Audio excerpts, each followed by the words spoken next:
The purpose behind the suggested work method is to identify differences between what was recorded in the separate financial statements of S and what should have been recognized in the group financial statements for reporting purposes, so that we can write consolidation journal entries for the differences.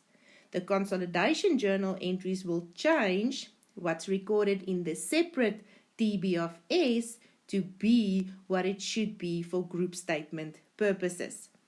Remember to start your calculation from acquisition date up to the current reporting period to make sure that you identify all necessary differences. You always start with the separate TB of S. You need the carrying amount at acquisition date in the separate financial statements of S. In this example, the carrying amount was given, comprising a cost price of 150,000 Rand and accumulated depreciation of 50,000 Rand. It was given in the additional information. You should be able to calculate this carrying amount in S in accordance with the requirements of IAS 16 that you've done before.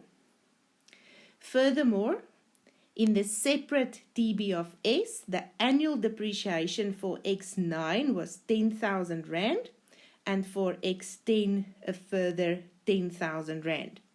So the closing carrying amount in the separate TB of S at reporting date is 80,000 Rand for these buildings. For group statement purposes, the same buildings should, however, be measured at fair value of 120,000 Rand because of the requirements of IFRS 3. As a result, there was an at acquisition difference of 20,000 Rand required to the net assets of S and then equally to the equity of S. The depreciation charge for group statement purposes, based on the fact that the remaining useful life of the asset is 10 years at acquisition date, is therefore 12,000 Rand per year. So the carrying amount of the same buildings for group statement purposes on 31 December 2010 should be 96,000 Rand. Consequently, we have identified differences on the following line items of the subsidiary. We have the at acquisition difference in the equity and net assets of S of 20,000 Rand. The depreciation charge for X9, we have a 2,000 Rand difference, and we have next to the depreciation charge for X10 another 2,000 Rand difference. That closes off to a total difference of 16,000 Rand. So ultimately, we need consolidation journal entries that would change the 80,000 Rand carrying amount in the trial balance of S to be 96,000 Rand in the group. Let's see what the consolidation journal entries would be that would achieve that. When I now consolidate for the year ended 31 December 2010, I have to write consolidation journal entries for all these differences identified and next to the respective line items that is different in the subsidiary from what I wanted to be in the group. First of all, we always have to adjust the equity of the subsidiary at acquisition date for this difference that we've identified over there. In this example, it was an increase in net asset value, therefore the increase to the revaluation surplus at acquisition date. In line with the normal revaluation journal entries, that we've looked at under IAS 16, we then have a debit with the following effect.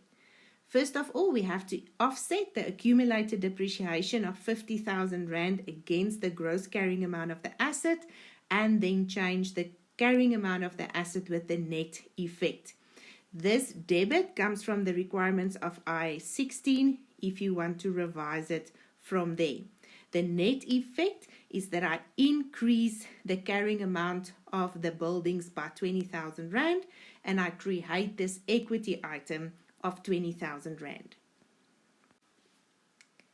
The next difference for which I need a consolidation journal entry is the 2,000 Rand difference in depreciation for the X9 reporting period. Remember, I'm busy with the consolidation process for the year ended 31 December 20X10. I now have to decide which line item of the subsidiary I have to change with the effect of this 2,000 Rand difference. The 10,000 Rand depreciation of X9 was deducted from the profit of S in 20X9 and therefore reduced the profit of S and the closing retained earnings at the end of 20X9.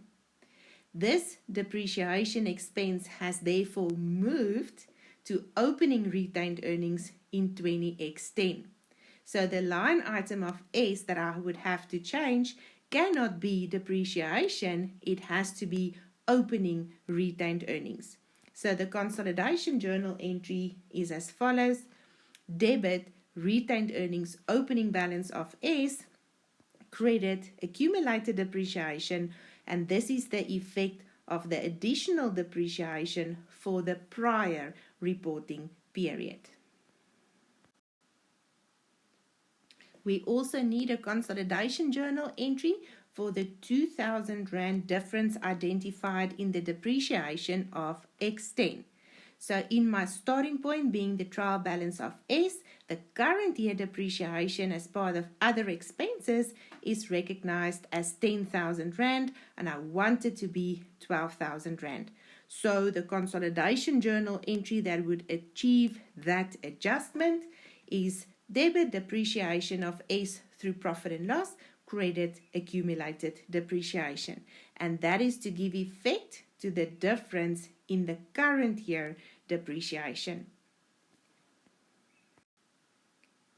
So if I now take my starting point being the 80,000 Rand carrying amount in the trial balance of S, and I apply to that all my consolidation journal entries for the 20,000 Rand, the 2,000 Rand X9, and the 2,000 Rand X10, I would have changed this 80,000 Rand to be 96,000 Rand in the group.